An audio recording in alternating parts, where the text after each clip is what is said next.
I'm going to draw a huge hole in the ground, but that hole has many cracks. So I'm just creating, as I'm going along, I'm inventing these cracks and go all the way around. You can do your own.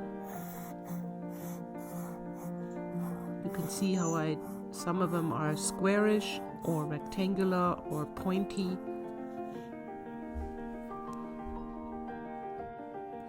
Next, I'm going to draw vertical lines from each corner of these cracks downwards.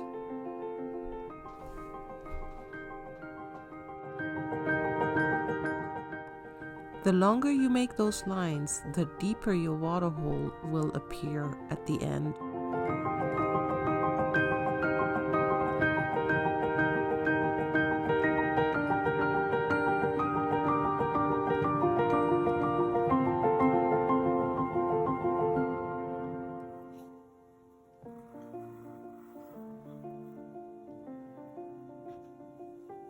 The next step is really important. I need to connect those vertical lines on the bottom with each other.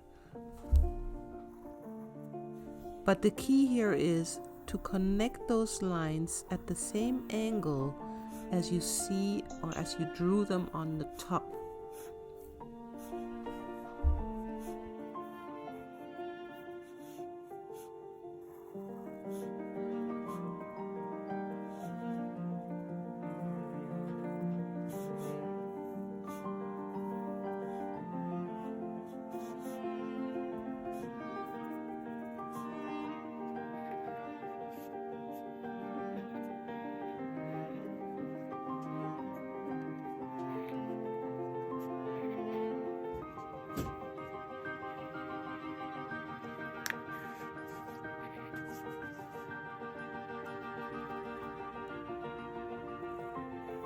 Let's add some cracks into the ground.